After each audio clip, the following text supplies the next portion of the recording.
Hello guys and welcome. My name is Sarun. In this week's video, we are going to be talking about the types of engine layout. But in this week's video, we are going to be specifically talking about the inline engine layout. So inline engine layout is just like straight engine layout. But what's the main difference is that inline engine layout is straight, just like what you do in your assembly, but the pistons are straight. Okay. Think of this is a piston and this marker is also a piston. Okay. If you see both the pistons together, but they are in straight line, that means it's an inline engine. That's how you can represent it, okay? But there is a major difference between an inline and a straight engine layout. They are straight, both inline and straight engine layout. The pistons are lined towards straight, but the main difference locates here. What is that? I'll just draw for you to explain, okay? So if you see, the inline engine layout, it's same, like the pistons are located same, but what is that? It has banking. Like some engines have banking. It's not as a slant. You can represent this as a slant. It has banking. Banking is known as offset. Another word, like aeroplanes bank at a degree angle. The same thing for an engine. So it is not equal to 90 degrees. So it is less than 90, mostly less than 86 degrees. Mostly less than 86 degrees, but it's not that much, but it is. So then how do you name a slant engine is because if the number of pistons, okay, this slant engine has 2 pistons, you name it as slant 2 engine, or you can say slant 2. You can either represent it in any way, okay? This is how an inline engine is. That's the major difference between an inline and a straight engine layout. But if you see most of the inline engines, they make the cylinders like 3, 4, 6, 8 and that's it. And because for more than that, it's a major length and people don't want that to be their front bonnet alone big. And so let's focus on the next part. Why people make the pistons to be even in an engine instead of odd? What's the main reason? Why do people make an engines with pistons which are even? What's the difference and why do they make it? Okay, let's see right now. If you can see right here, I have looked at this one. This is known as the primary engine balance. In engine, there are 2 types of balance. They are known as primary and secondary. But in this week's video, I'm just going to be talking about the primary because secondary is a little more confusing for you guys, or if you're an automobile engineer, that's great. But I'm going to teach about primary, and in the next few videos later on, I'll be explaining about secondary engine balance. Okay, so if you see the primary engine balance, these are the 3 pistons. I have made a 3 piston because I want to explain why making odd is not good. So if you see in a primary engine, for example, I have got over here, there are 3 pistons. They are reciprocating pistons. Reciprocating in the form they move up and down, RPMs, they create RPMs.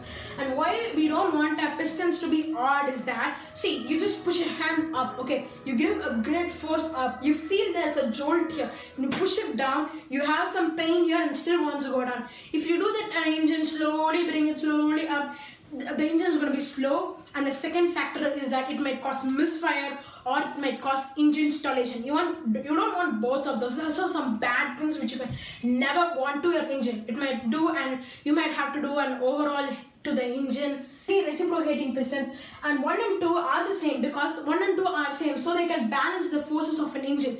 It's normally because of firing order. They both be at the same. Whatever one does, the same thing for the 2. I have named them 2 because if I name it 1, 2, 3, it might be difficult. So 1, 2 and 3. So the 1 and 2, both of them together work. If this goes up and down, it's just like that. This is because of crankcase. This is a crank radius pin. It's the crank pin, the crank pinion, and that's the radius of this one, the height of that one. The way it sits offset, this is a straight line, but in a crankshaft, example, I'm adding this cap over here, boom, that's a crankshaft, but it looks like a square in the 3 boxes without the one-sided, okay? So it's a square in a 3-side instead of 1. Like I said before, 1 and 2 works together, but the 3 is independent. It's an opposite of that. If the piston number 1 and 2 are at the topmost point, it's at the lower, dead end, okay? Draw a line in the center, okay, it's a bad line. But if you see, this is the topmost point and the top dead point is C. You can see those both. So this is how much the piston travels in the engine itself, okay? The balance of this one. See, if you when the reciprocating mass, when, like I said before, moving up and down, there might be mass which is pushing down. So one more thing which we want to take note about right over here is that if it moves up and down, it creates a mass. It's a force, okay? We have to make the force 0 so the engine is stabilized, okay? I got a view to review the Volkswagen Polo 2020 version. It has 3 cylinders, but in the 2016 or 2017 version, late 2017 to 2016 version, they have 4 cylinders. They have reduced 1 cylinder. A, it's because of cost reduction. It reduces the cost, of course. And B, it lessens the power by 5 horsepower for the 2020 version, but still it's a great engine and it has turbochargers in it, so it's great. Next, if you move on, if you see this, what I'm explaining is that if this piston, both are same, so I'm giving it 20 joules. Whatever you want, you can express it in force, and minus of 10 whenever it's in height. So if you minus of that one here, you still have 10 forces left. 10 forces can create a lot of things. It can cause some vibrations, it can cause some troubles to your engine even. So most of the automakers try making it too close to zero or less than that. Okay, it's differentiate, but another great way to explain this one, like explaining with force, and this isn't good, this isn't the proper way. The way to explain it theoretically in automobile is this way. If you can see a bar graph, I have drew here, this is not a bar graph, but yeah, this is equal to x-axis, this is the x-axis, and this is y-axis. So x-axis being the position and y-axis being the time. Okay, so if you see in the x-axis, like I drew here 2 pistons, an even number of pistons, because 2, okay, I'll explain what is even and odd. Don't worry, I got you, you're in my hands. So what is even is that if you divide any number by 2 and there is no divider, like dividend, like if you divide any number by 2 and there is no leftovers, like there is no more numbers left, like it comes to 0, it's an even number. If you divide any number by 2 and there is a remainder, and that is known as an odd number. So I'm taking an even number of pistons. So 2, and I have drew the piston. It causes, when the piston moves up and down, it creates these types of waves. Okay, it's known as a sinusoidal wave. Okay, it's a badly word which you can also produce and I can also produce. I'm saying production from the mouth, pronunciation. Okay, so this type of sinusoidal waves are created by the piston when they move up and down. I have 2 pistons, blue being the piston 1, which is in the red, and red being the piston 2. So you can see when they move up and down, they create these types of wave. And the wave, when they are equal and they are straight to each other, like they are same, okay, then it means it cancels. There is no more force extent, and all the forces are being disappeared, and nothing else is being there. So this is a good way, a perfect way to explain that there is no more force, and this engine is a perfect. For even, it is like this. Let's check it for odd. Okay, so I have got 3 markers right over here, 3 different color markers. Okay, so let's say red being piston 1, red being piston 1.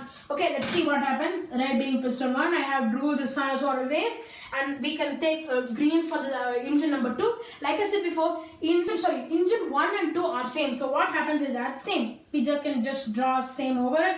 I couldn't draw better. If it takes me to draw better, it will take me an hour, because I drew all these things a day before and it took me more than an hour. So yeah. And the third one being blue. This is the one which is at the dead end. This is the stopping point. Okay, like if you see, what happens is that it creates these types of waves. Yes, it cancels out, but there is only one wave to cancel 2 waves. How can one cancel 2?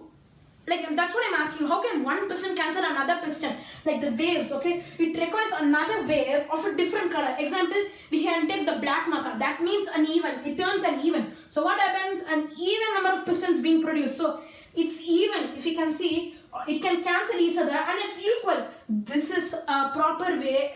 You can say even.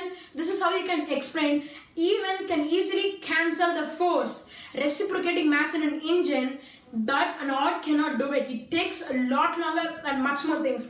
And one more thing is that because of the reciprocating mass, what happens is that it can cause the crankshaft in the pistons, like it can cause the crankshaft in the engine to move itself. To balance this, what you can do is that you can use a harmonic balancer. And this wheel which I drew right over here, this is known as a harmonic balancer. This balances all those forces in which is directly being pushed by the piston to the crankshaft. And one more thing you want to know is that if there's any force which isn't accepted by the crankshaft, like the piston gives force to the crankshaft, if it is there a force that is being accepted, and those forces are known as lost energy. You don't want lost energy. Lost energy means it's waste. You are giving energy, but it doesn't want to accept it. Just like your mother, when they give good food and you just say no, it's just like that, okay? But most of the engines accept, but in odd, it's really difficult. And one more thing you want to know, because of this moment, it can this term is also called as crank work. Crank work is a term given to a crankshaft when the crankshaft moves away from the crankcase. There's 2 types of forces which I didn't explain you. That is primary and secondary. I'm not explaining secondary right now. Like I said before, torsional vibration is a term given to crankshaft when it moves too much inside the engine. And it is simply because it can cause weird flex, and it can also cause it to contract in the engine. And I want both of those. So this is all because of when the crankshaft is longer. It's so simple, okay? If it's when the object is longer, you can easily break it. If the object is short, you can not break it very easily. It's so hard. You want to give so much force, and so much work is being done. So that's the same thing in an engine also. Why making an engine crankshaft like the engine itself bigger when you can make it smaller? Like same thing happens here. Like there's an inline 6. Why can't you divide it and make it V6? Huh?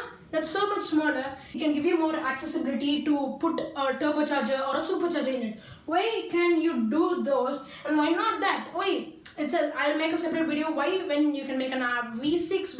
Why are you making an i6? I'll explain you later on. But yeah, that is what torsional vibration. You can see there's a major difference, okay? That is the length of those, okay? I'm just explaining for example. That is the length of that one, okay? Why the length is increasing is simply because if some of you did not understand, it is simply because the length is increasing because the crank pinions, the crankshaft is increasing. Because if there is more pistons, more crank pinions are needed, so the crankshaft can be attached to the piston rods, so it can transfer the translatory motion into circular motion. That's the use of a crankshaft, if you didn't know. But yeah, so why can you do that? Why not? Now let's see why. How much space can you save? Okay, this is for an i6, okay, and this is for a V6.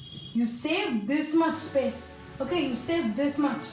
For this much, how much things can you add? Maybe super fast. Maybe you can add a cold intake with the space. Many things can be done. Hope you all like this video. Hope you all learned something good in this video. Hope you guys enjoyed this video. And guys, please consider subscribing to my channel. Like this video. Share this video to all your friends, family, etc. I know you're a car guy watching this, okay? So please consider subscribing. I'm asking this second time. Please consider subscribing, okay? And that's it for this week's video. And I'll see you next time. And peace.